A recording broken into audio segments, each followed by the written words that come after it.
Welcome to the Sacred Window podcast.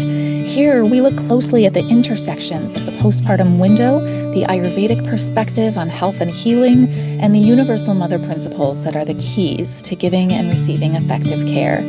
Hello, I'm Christine Devlin Eck.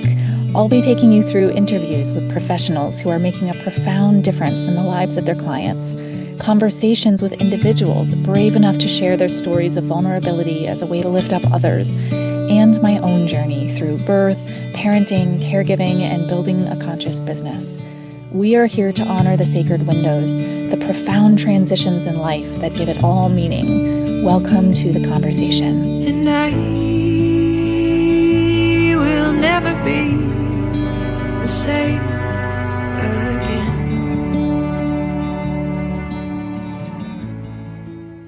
Welcome to the Sacred Window podcast. Today, we're going to be talking about marmatherapy and supporting recovery and physiology through marmatherapy, which we often include in postpartum bodywork and Abhyanga. And today, I'm so pleased to welcome Seva Van Wai. Seva is an incredible practitioner whose path through Ayurveda has been anything but theoretical. Seva has spent over 25 years walking this ancient wisdom into lived practice, weaving together clinical work and teaching and writing and traveling to India to train alongside healing teams there. She's an Ayurvedic practitioner, holistic body worker, educator, and the founder of Seva Ayurveda Academy, where she guides practitioners in the embodied application of classical Ayurvedic therapies. Her specialties include marmatherapy, pre- and postnatal care, and the kind of integrated healing arts that really honor the whole person. She is also the author of several texts that bring this living tradition into clear, usable form for practitioners. And I'm so grateful to have this opportunity to explore marmatherapy. Thank you and welcome, Seva. Thank you so much. Yeah, it's such a pleasure to have you here. And I just invite you to maybe say a little bit more about your work and um, maybe something that has really brought you into this long career that you've had so far, and say a little bit more about the work that you do. Sure, thank you. I started at a very young, in my very early 20s, at an Ayurvedic wellness center in Southern California, and it was my first introduction to Ayurvedic work, and I went right into the spa or the treatment area and became an assistant to the therapist. And so I was trained to assist them in preparing for their treatments. And, these are people who are going through panchakarma, but there was a day spa a part of it too.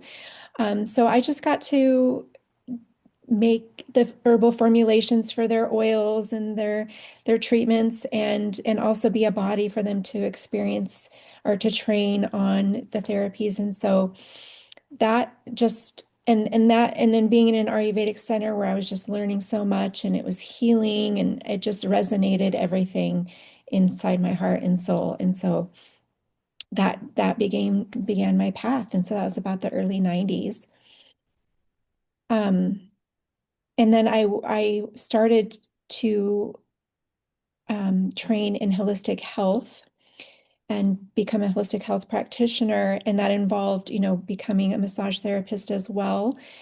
And that's when I was introduced to pregnancy massage. And then I all of a sudden just had to get pregnant because I was working on pregnant women, and I just had to get pregnant that month. I was like, it has to happen now. It was it was a must. And I was such a young young adult, and my friends were traveling the world and doing all their young things, and just wanted to have a baby so bad.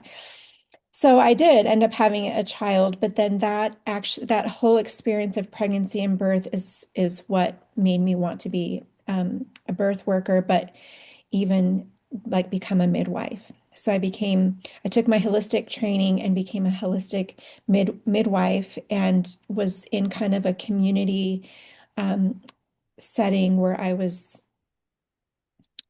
delivering babies and working with women in their prenatal journey and their postpartum journey, and through the whole birth, and having my own children at the same time. And it was just such a lovely, fulfilling chapter of my life, and but also very demanding, right? Being a midwife, being a birth worker, it's a very high calling, very in demand and high demand calling. And so about after 11 years, started to take a toll on my own health. And, I was raising my own kids. And so it was, it was obviously very high, highly demanding on the physical body, right? And a mental body. So I retired in 2015 and then just went right back to Ayurveda exclusively, developing my skills in body work, panchakarma work, supporting, the body pre and postpartum. Um, and then then that did that for 10 years or so. And then now I'm just at a point where I'm just trying to give it back as much as I love practicing, and I still do, but there's just this calling to give back, right? And to share your experience with those who want to learn. And I do have a very deep passion for the modality of Ayurvedic, sacred Ayurvedic bodywork, classical Ayurvedic bodywork, to grow here in the US. Like, it's very, very important to me. It's a very mission-driven passion that I have. And so that's where the books came from, just sharing the healing arts of Ayurveda, um, trying to get it out there in the massage community as well. And just, yeah, just sharing my love and passion for these transformational treatments, and how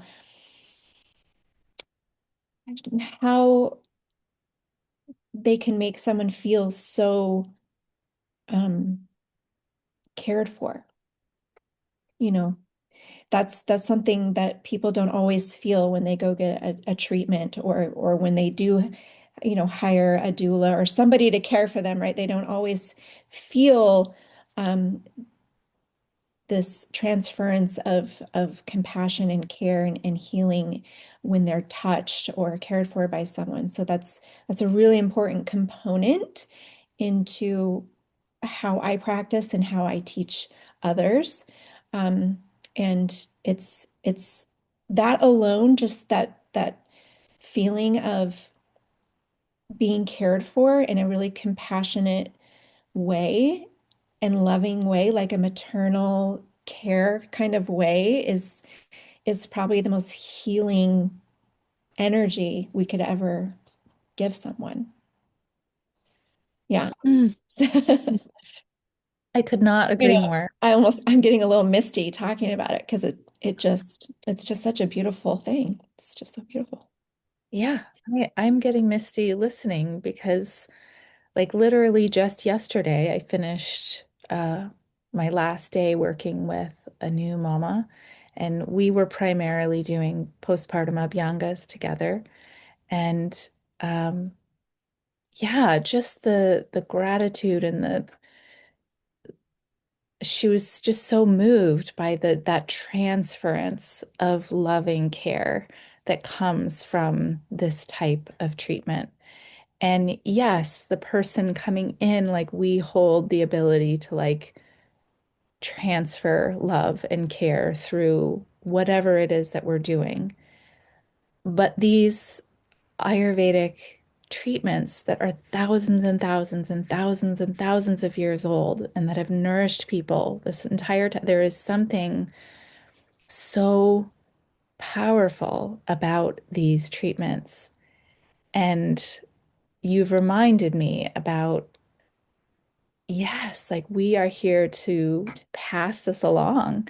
And if only every new parent could have access to this type of treatment.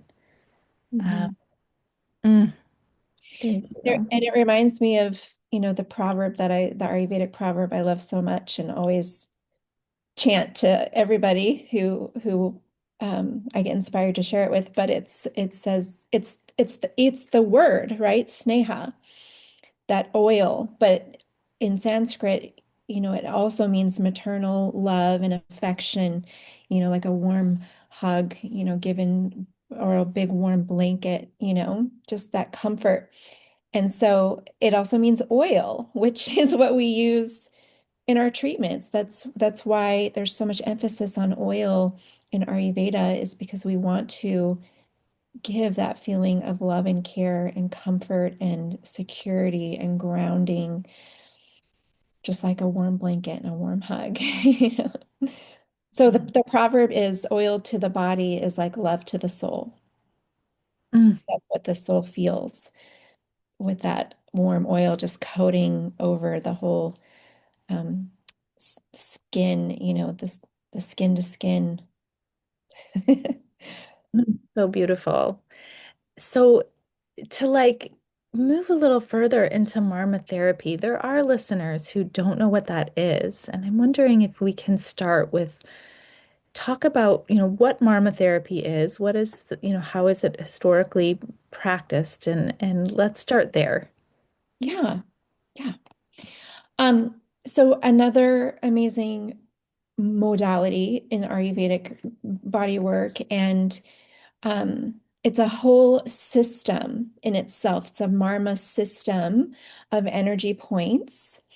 There's, 107 major Marma points that we study, located at all kinds of intersections and muscles and blood vessels, nerves, bones, nerve plexuses, and they're all located on the subtle energy pathways called the nadis.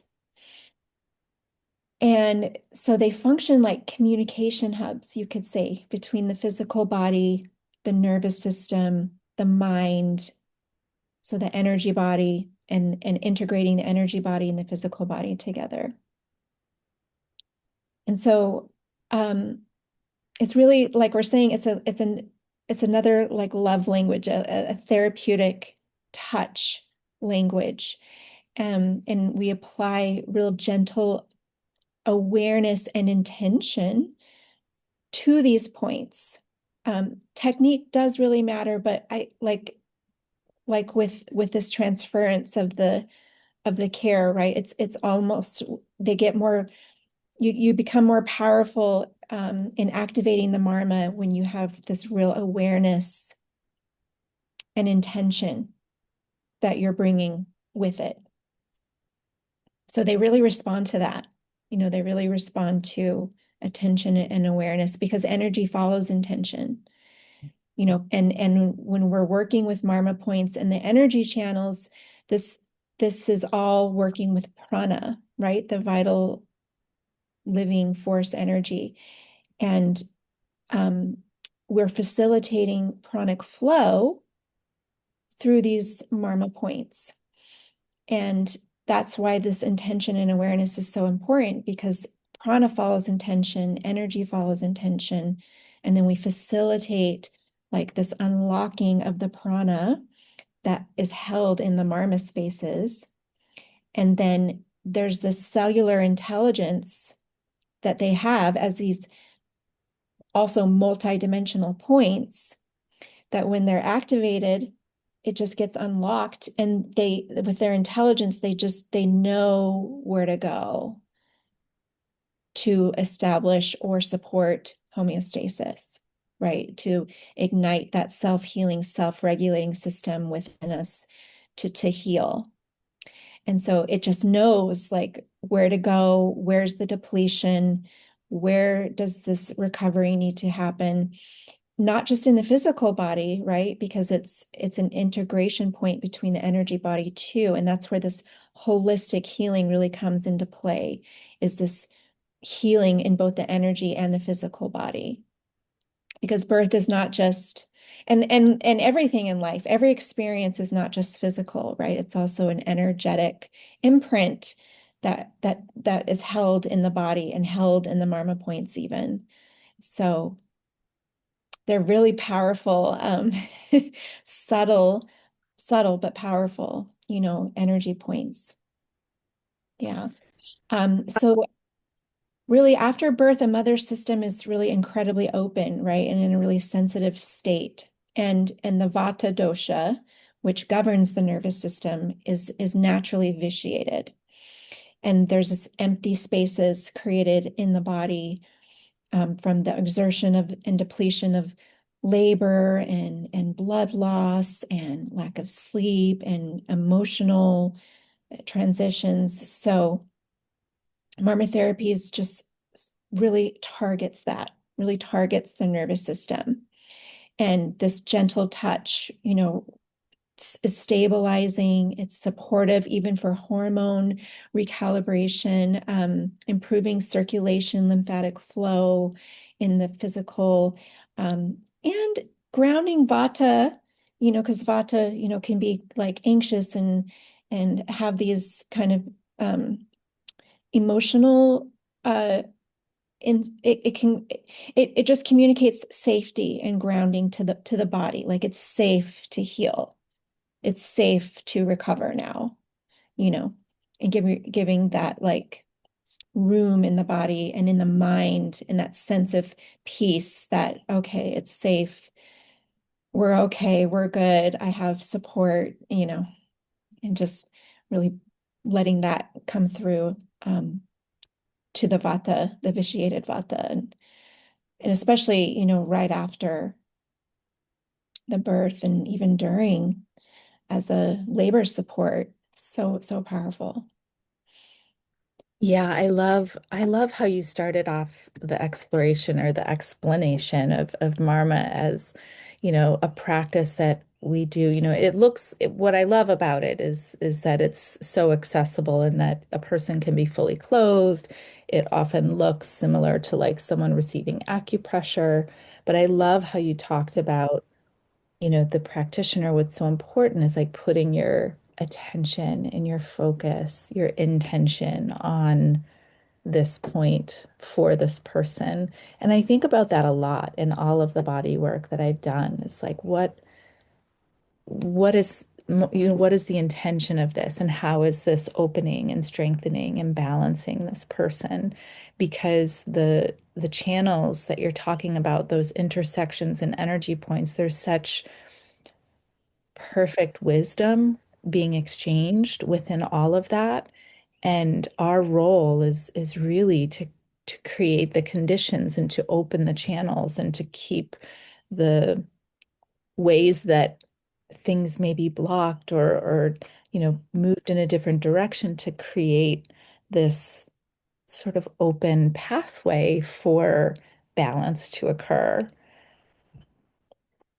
Yeah. And I think also I would love for you to talk a little bit because we recommend this too, that Marma therapy is such a beautiful practice for right after birth. Because sometimes the body isn't quite ready for a full massage or a Byanga, like we're not quite ready to be touched. And so the ability to receive this type of treatment is really appropriate for that first week. Yeah. Yeah. And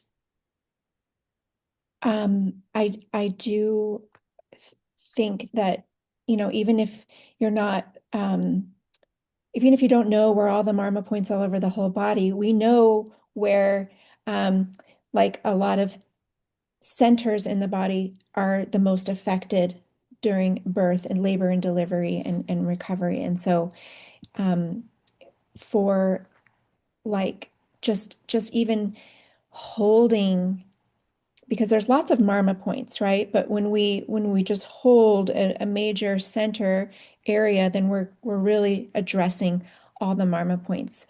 And so even just holding on the heart center, I love placing like a hand on the shoulder and a hand right in the middle on the sternum and just a little gentle hold, but with a little firmness too, just so the body feels that grounding. and that's centering on the heart space, right? And the chest. So this is going to help the emotional integration right after birth or during the labor when it's just, getting intense, and we just need that little physical like touch that helps us remember, okay, we're safe, we're grounded. Um, but whatever emotional upheavals we're going through, this just brings us back to our center, and recalibrating the emotions so that we don't get, carried away into anything crazy or negative or scary or, you know. And then Mm. there's the pelvic area. So doing like just a sacral holds underneath their body while you're also right over the navel umbilicus area, two very major Marma centers, and just, doing a lovely supportive hold here. So that also helps to bring energy down from the head, bring the vata down, helps, support the vayu energies that are, probably going all crazy around the body, which Mm. is vata still. And so just bringing energy down and helping just bring warmth and healing into that area that just got so, um, um, you know, just got so much energy worked through it physically. So yeah, the pelvic area, sacrum and umbilicus hold. We could do points around, and holds around the throat, the head and the heart, the head and the stomach, and that is affecting the endocrine system, the hormone balance of, going up to the pituitary gland and coming around. And then even just there's a lot of lymphatics going on up in the chest area. And as our breasts become ready to, feed our baby, if that's what we're choosing, then, doing just holds on the shoulder joint areas here where it's really sensitive, just that's why I like to do that grounding hold right there and just support those major lymph nodes in that area. Um, but yeah, so when we're doing massage or healing touch, we're working with Marma whether we realize it or not. But now that you are aware of it, then you can actually bring in that attention and awareness to it and put that right into the point, and again, it's just like these places on the body where there's that joint of all those things coming together, the tendons, the ligaments, and the nerves, and everything just kind of merging together. So inevitably you're working with them probably already, but now we can just bring more awareness into it. Um, and even, the crown, the temples, the crown of the head, the midline, the points here, the temples, very grounding. Um, yeah, and just even like these temple points here really support emotions and even the bonding hormones. So here in even the third eye area.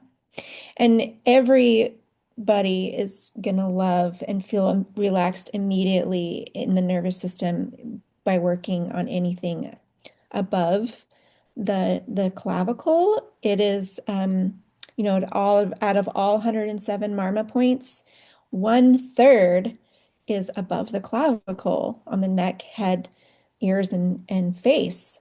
So it's such a concentrated area.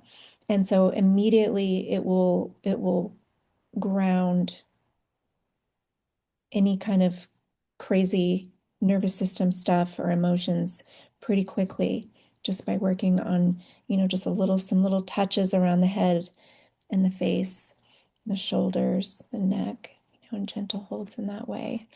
So, Mm. And a little bit goes a long way, which is amazing. Yeah. Yeah.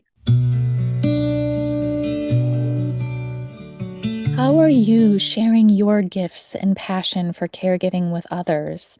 In a world where education and awareness around the postpartum window is lacking or missing from our modern systems, we have a profound opportunity to shift that paradigm. You may be a few simple offerings away from making a truly impactful difference in the lives of mothers and families in your community. We are here to support your journey in the ways that work best for you. Schedule a conscious care strategy session to meet one on one with me, and let's identify the right next step for you to begin a path of conscious care for new families that fits your life and your needs. Visit www.sacredwindowstudies.com/strategy-session to schedule a time that works best for you. That's www.sacredwindowstudies.com/strategy-session.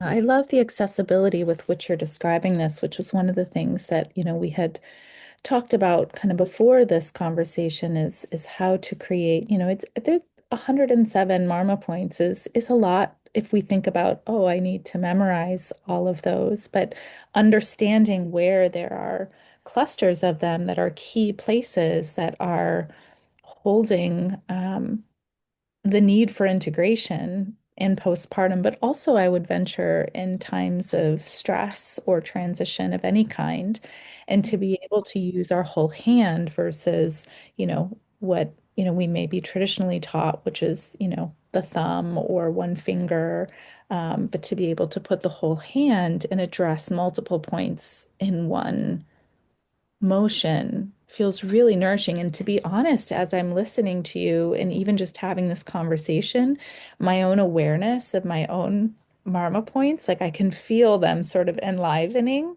And Hmm. it's so beautiful because it's almost like we can perform Marma therapy on ourselves by bringing attention to them. Yes. Yes. They, it's, it's because Marma has such an affinity for the mind.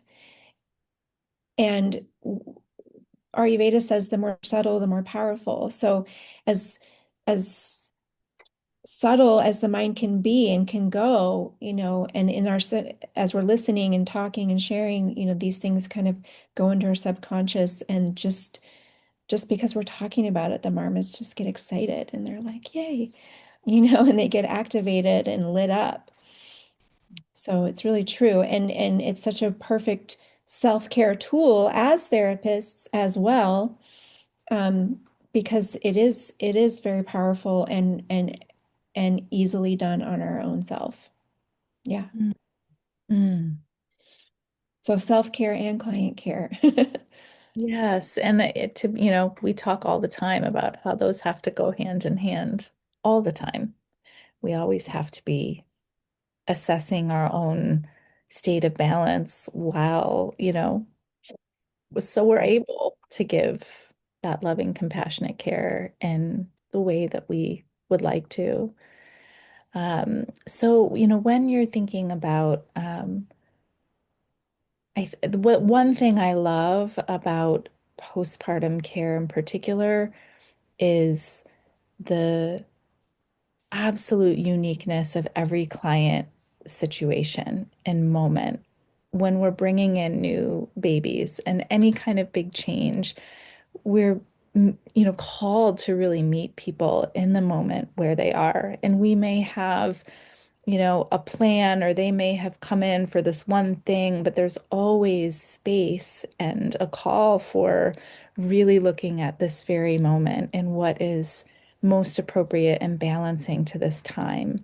And so I always find, and I find this to be a little challenging with teaching, postpartum care or treatment types or things like that, because our Western minds want to have the instructions and the flow and the directions and to know, how is this one thing done? And yet there's a call for such subtlety and such fluidity when we move into healing situations, particularly in the postpartum window. And so with body work, I find it so appropriate to be able to blend certain, whether it's Abhyanga and bringing in some marmatherapy at the same time, um, whether it's, I'm realizing that, a more formal, like, let's get you on the table type of treatment is not going to be most appropriate at this moment. So, how can I keep you where you are on your bed and sort of adjust for the moment? Mhm. Um, do you have suggestions for how we can really flow with what our clients' physical needs are and emotional as well, but when the practicalities of the space may not call for, a formal treatment, how we can create access to balance through marmatherapy or maybe even, Abhyanga of sorts for alternative, when we have to just meet a client where they are and it's not going to be physically on the table how we might wish it was. Mhm. Yeah, a few things come to mind, and if I understand you correctly, just how to kind of modify for for delivering a treatment, but maybe in a way that's not just like your typical get them up on a table and be, doing it that way. So, yeah, that's like what you were saying earlier, like Marma can be done above the clothes. They don't have to get undressed. And you can access a lot of Marma points, like I was saying, on the head, and even just sitting and then having them put their head in your lap. I mean, that's very comforting and nourishing. Like they're just putting their head in their mother's lap, and just wanting some tender care and just stroking the hair and, you know, just gentle circles on the temples and any some linear motion from there's a really good point right here where the forehead kind of right in the center of the forehead where it meets the hairline right here. And this is actually really good for just calming anxiety and even the third eye point here. And then we're going to just do a linear motion from the tip of the nose to that Kapala Marma. And, just going along. And the beautiful thing about Marma, because they are energetic points, right? And there's this prana, right, within the client and within you. And when you show up in that really heart-centered, grounded space to serve with care and compassion, then their prana will guide you to what they need. They might not even be able to tell you what they need, but you're going to intuitively be led and the session will just kind of take on a life of its own. Like you'll begin somewhere, you'll find out where they're going to be most comfortable to begin. Do you want to put your head in my lap? Can I sit down and you just come up close and I can work on your head and face and we can go from there? Or should I just start on your feet, and do some warm oil foot massage and then just do some points along the feet and then work my way up from there. And then maybe you could lay on your side and be all propped up comfy on your pillows. And I'm working on your sacrum and your hips and your legs. And I'm doing some compression. And maybe I add a little essential oils if that feels good to you, because Marmas do love essential oils. And Marmas are also really great for helping reduce pain, so this is why, if we can target those areas of pain, like in the hips and the feet and the legs and probably everywhere, right? Everywhere, or just even on the hands. So if nothing else, head, hands, and feet, um, and that goes a long way. Mm. But like I was saying, if you just find a starting point and then just let the energy, let the prana of this dynamic, there's a whole energy dynamic that gets created between the therapist and the client.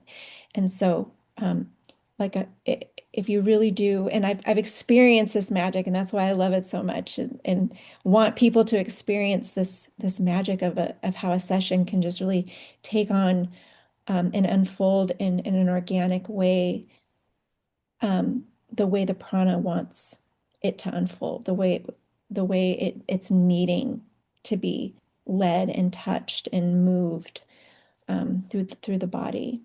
And then the therapist kind of gets a little dose of healing too, because you're just so connected in that healing energy that you're both getting the therapeutic effect of that. And I just love experiencing that. I love that so much. And I feel that. And in fact, I was just having a conversation earlier today that kind of brought some of that up of really being able to let every client session be guided by being so present in the moment with what is in place energetically with your client and allowing ourselves to like connect heart to heart, sort of being led by the heart. And, I'm curious because some of us may want to have a little guidance on like where do we begin? Like how can we make that connection? And I think that this is also really applicable when we think about how we're caring for our families, whether it's our children or trying to seek connection with our spouses or partners. We have this opportunity with all the spaces that we're giving care in our life to create a connection on an energetic level with, you know, led by the prana of the person we're putting our attention on. And so I'm curious if you have like a recommendation on how or a place to start for people to initiate that connection. Yeah. Um, Before they enter a session or while they're beginning with a client? Maybe both. Yeah. Okay. Yeah. So, um, having a a a practice, a self-care practice as consistent as possible in your daily life as a therapist, as a caregiver, is really essential for that. Really developing um, through meditation, through and that can be, any kind of meditative practice that you have. It's just a matter of going within, right? And being comfortable and settled in that space of yourself. It's a practice, right? But we're practicing that. And then it really helps you develop intuition. And especially if you meditate on a candle flame, Tratak, right, is the practice of meditating on a candle flame. And that really helps to really hone in our focus on something. And of course, it's gonna um, it's gonna be bright, but it's also going to allow us to have a focal point. And then when we close our eyes, we're going to see the flame in your third eye area. And then that's what you can focus on when you close your eyes. So it's this practice of learning how to really kind of even activate the third eye point to develop that intuition, to develop that energy sensitivity so that we know kind of what to do and when to do it and being led and guided and knowing how to discern, your energy from the client energy. And then working with the marmas on your own self, really helps you to build a relationship with them because they each have pretty much a commentary. Like if you learn marmatherapy clinically, then you learn the commentary of them. You learn kind of how they function. And they even have kind of a little personality, you could say. So it's just developing a relationship with them in your own bodies, feeling how they work. And then that becomes more relatable when you're using it as a service. Um, and then you kind of understand what's happening. and what somebody might be experiencing. So yeah, a meditation practice, any type of sadhana where you're developing stillness and quietness in your own mind and heart space so that you can, show up for someone in a serving way, in a way of service. Um, and then when I actually begin to use Marma or a healing touch, even if it's a massage, like no matter how I'm going to work on the body, I always start with grounding my own energy. And, maybe I'll do it before I put my hands on someone, or I will do it as I'm putting my hands on someone. But, usually it's if there are supine, so laying face up, I will place a hand over the umbilicus. I'll place a hand on the top of the head and just creates this nice polarity hold that grounds the client and even awakens the Marma system. And then I'm going to visualize my feet on the ground, like barefoot on the earth, and even kind of sinking into something soft and like fluffy. Like if you've ever had your bare feet in soft, fluffy ground earth, it feels amazing. So I just put myself right into that spot, and then just like if my feet are really rooting into the ground. And this is where you become a conduit, right? So we have to be grounded. So the healing energy then is able to come through the crown chakra area and then out through our hands. And then in the center of our palm is the Tal Hridaya point. So that's the heart center. And this whole heart meridian and the heart channel travels down through this point. So even if we do Reiki, those who do Reiki and energy healing, this is where that healing energy comes out of the hands. And so that's how we can even use our visualization to activate energy and prana and come into sync with our client's energy. Taking a few deep breaths together brings us in sync together. And then it's like the healing energy is flowing through. I'm not taking on their energy because I'm grounded, and that's how I will also get the therapeutic effect. Is because I'm grounded and it's just flowing through. And then this whole energy, beautiful healing energy field gets created. And then it just begins. And it's like, hey, where are we going from here? And um, the prana will tell you. Even I've had plans like, okay, I know what I'm going to do. I'll go in, and as soon as I put my hands on the client and I ground myself, it's like it takes on a whole life of its own. It becomes something else. Yeah. Yeah, I totally feel that. It's so beautiful. I love listening and visualizing that whole flow. Thank you so much.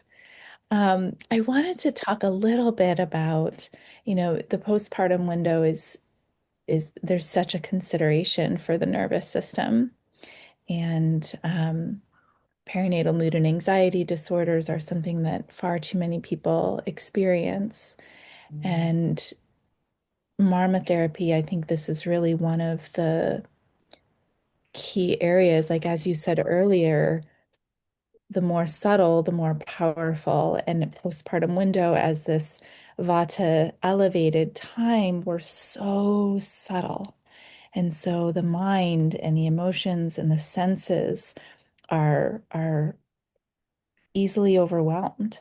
And so practices that really communicate on that subtle level it's like immediately impactful in a way almost that more physical therapies can't actually penetrate as well. So let's talk a little bit about how beautiful and appropriate marmotherapy is for the nervous system. Yeah. I I don't know if we could say enough. Like the Marma system is like the nervous system of the energy body. And these nadis, there's 72,000 nadis. And that's a lot of communication going on all the time. And when we learn how to kind of activate the marma in different ways, so there's many stimulation techniques, right? There's of course the most powerful. We have the intention and the meditation on a point, or the intention. So if we were going to work with the nervous system and it and seeing like, how is it showing up? How is the vitiation showing up? Am I anxious? Am I having insomnia? Um, what other kind of vata nervous system disorders do we have?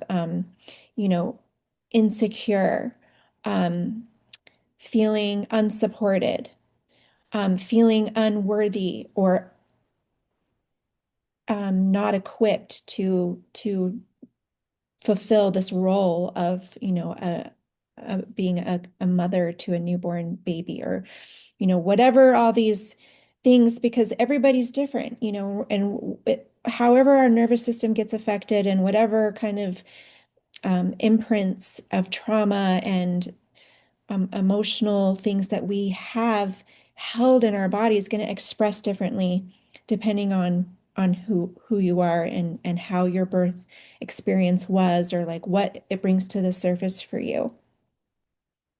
So just understanding, what's expressing, and then trying to target it through a different method of activation.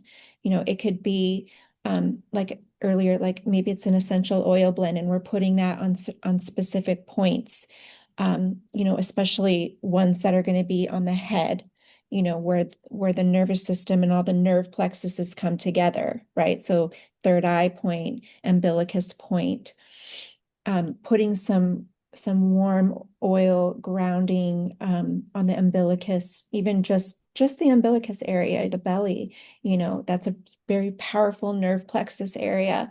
So there's also, vibration. So vibration brings in a subtle activation just through vibration of, and this could be tuning forks. It could be mantra. We could chant a mantra while we're holding a point. Mudra, even. We can put mudra over marma points, which bring in a subtle energetic vibration.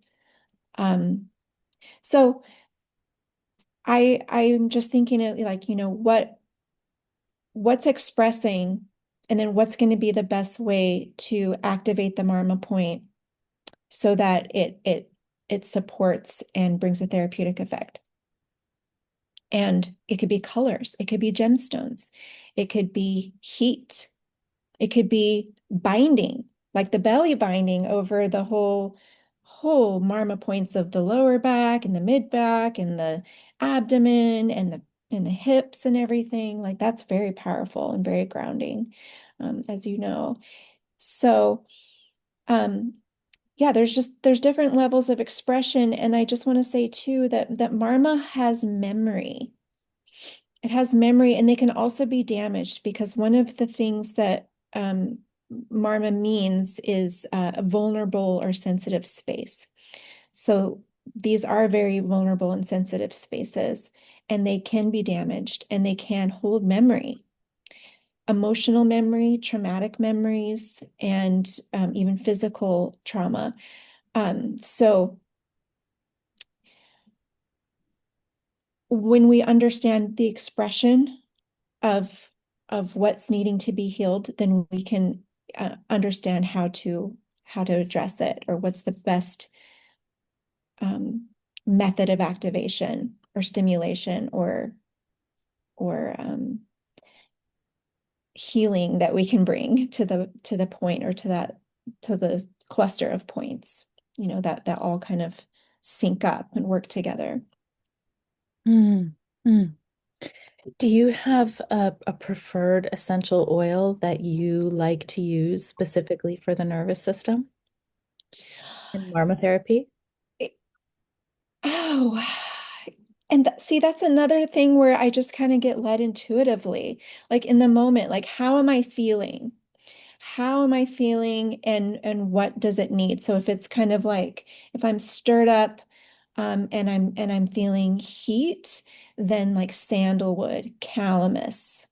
If I'm uh feeling like anxious and overwhelmed, then like rose, even sandalwood, tulsi, jadamansi, vetiver, or valerian. You could even put like a drop of valerian right on it, if you don't have jadamansi. Um, and there's a blend from an Anima Mundi herbs, used to be Floricopia, and now she has them, and it's called female balance. And there's jasmine in there, and so anything that, if it's like vata and it's you're all up here and you're all over the place and scattered and overwhelmed, then somehow those just like beautiful floral scents, the rose and the jasmine, and then the sandalwood for a little bit of grounding, just smelling the beautiful scent of floral just kind of gives you a sweetness, and that's like, oh, it's just calming. The sweet calming effect from that. Mm, Those are just mm, some quick ones that come to mind. mm. I so appreciate this glimpse into how you approach this work, and it's truly an art form that I think is so beautiful and that we receive as we're giving it.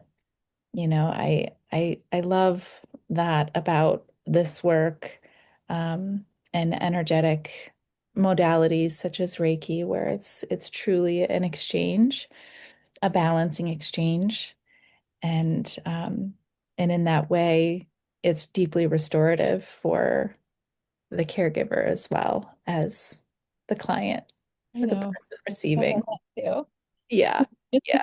too. Yeah. Well, I would love to give you an opportunity to share with us how we can, interact with the work that you're doing. How can we find out more about what you're teaching and what you're writing about? Thank you.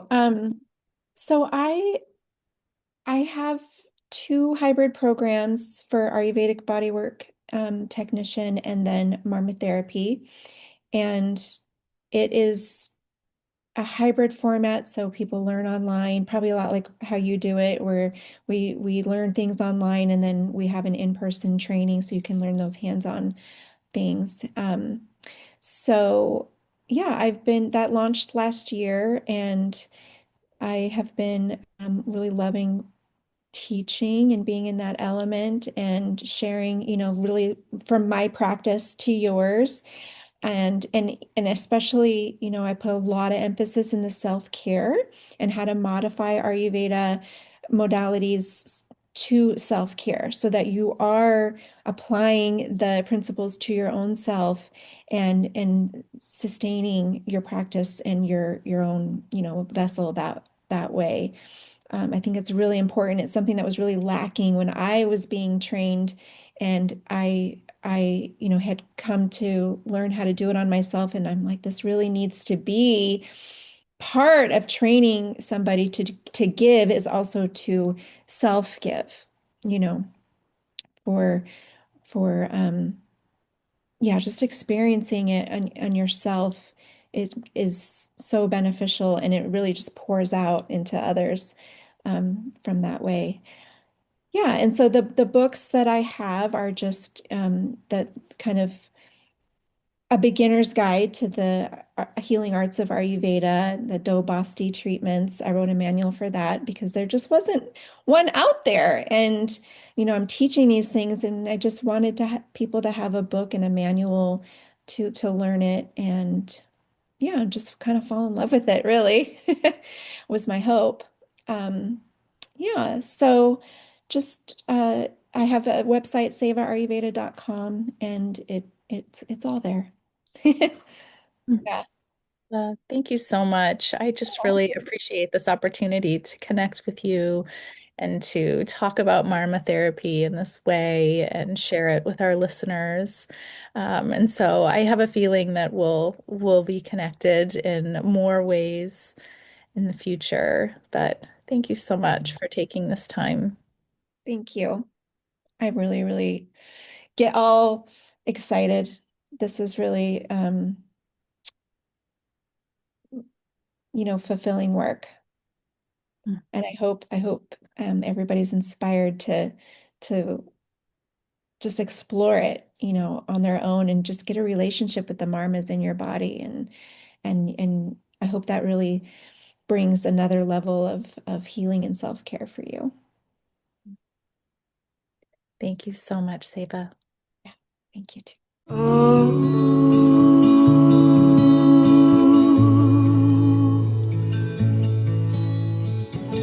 Shanti, Shanti.